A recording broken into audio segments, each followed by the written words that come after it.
Habari za wakati huu, ndugu zangu wa Tanzania wenzangu na vijana wenzangu na wale waadilifu wenzangu. Naomba tutumie hii dakika chache kujaribu kumsikiliza huyu binti kile ambacho alichokuwa anakizungumza kwa upande wake. Alafu baadaye nitakuja kuwatolea ufafanuzi. Ni huyu hapa. Msikilizeni tu kile ambacho wa Tanzania. Hii message ni kwa ajili ya serikali haramu, serikali batili ambayo ipo madarakani baada ya kuua Watanzania zaidi ya 10,000. Serikali ambayo kwa sasa inashikilia nchi kwa mtutu wa bunduki na vitisho na utekaji na kila kitu. Niwaambie, watu wa namna hii katika taifa hili wapo wengi ambao wengine hawapo mtandaoni, ambao wanaanikiza kuleta uchochezi kwenye taifa husika. Mimi niwaambieni tu ukweli. Watanzania si kwamba wameamka, ila Watanzania kuna namna ambavyo wamegawanyika katika mfumo wa vyama vingi vya kisiasa. Sasa huyu binti leo ni msomi tunavyofahamu sisi, na ni maarufu vile ambavyo tunafahamu, na ni Mtanzania vile ambavyo sisi tunafahamu. Leo hayuko katika hii nchi, lakini anakuja kuleta uchochezi na kudai kwamba tayari ni serikali ambayo imeingia madarakani kwa njia ya mtutu. Aliyesababisha huu mtutu ni nani ikiwa ni pamoja na yeye ambaye alianikiza vijana waingie mtaani kufanya fujo? Amesababisha maelfu au watu ambao wamepigwa wengine pasipokuwa na hatia kwa kuingizwa watu wa kigeni katika taifa letu. Mimi naamini kabisa hakuna polisi mwenye ujasiri wa kuweza tu kufyatua risasi na kuweza kupiga watu ovyo dhidi ya watu ambao tayari waliingia ndani ili kuonekana kuweza kulichafua jeshi la polisi. Lakini kuwa aliyefanya ni nani? Ni Watanzania wenyewe ndio ambao tumeweza kuyatengeneza haya. Sasa mimi naomba niwaambie kitu kimoja. Tusije tukadaika na umaarufu wa watu ambao wapo katika mitandao, ambao wanaweza kuanikiza vitu ambavyo vingine havina msingi. Tunapozungumzia uadilifu, tulitamani hata huyu dada pia angekuwa ni miongoni mwa wale wa Tanzania waadilifu, kuwaeleza vijana ili mkanganyiko wa kisiasa, mfumo wa vyama vingi usije kutugawa pindi tu pale masuala ya kampeni na uchaguzi yanapokwisha. Watu natakiwa tulijenge taifa moja. Mambo ya kisiasa ni mambo yanayopita kama mpira tu. Yakishapita baada ya pale watu wanahitajika kuishi, wanahitajika kuelewana, mambo mengine yaende mbele. Sio kwenda kuanikiza vitu visivyokuwa na msingi. Mimi ni waonye Watanzania wenzangu, tusije tukaendelea kung'ang'ana kwenye kitu ambacho hakipo.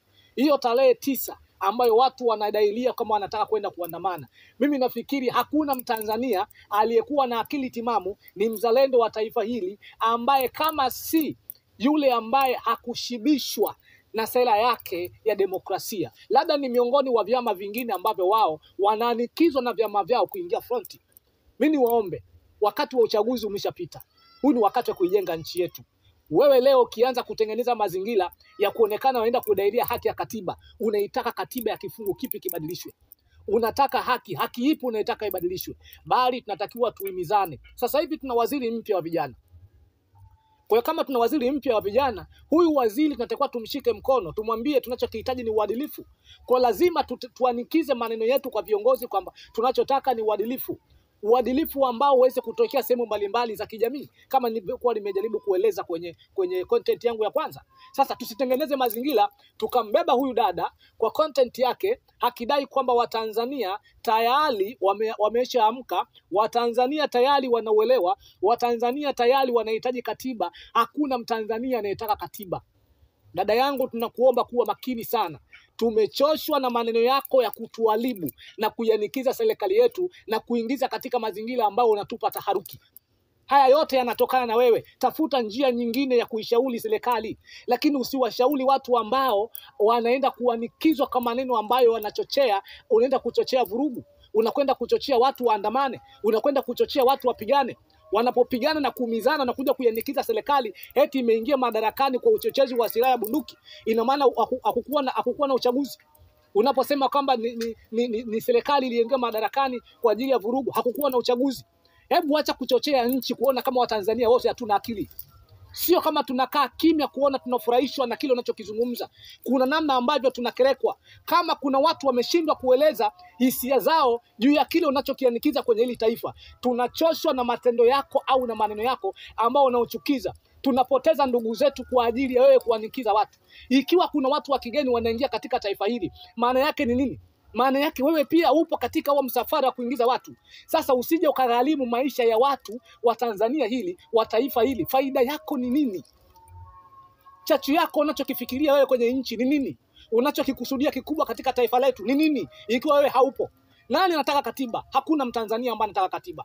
Sisi tunachohitaji mwendelezo wa amani wa taifa letu. Hacha kuyanikiza serikali yetu kuingiza katika taharuki ambayo haiko. Usituingize katika mambo ya kisiasa ambayo yameshapita. Hii ndio demokrasia. Mataifa yote duniani, hata huko Marekani ilishawahi kufikia hatua baada ya kiongozi akasema kwamba aliibiwa kula, lakini haujasikia mapigano ya kupitiliza kuonekana amekosa amani.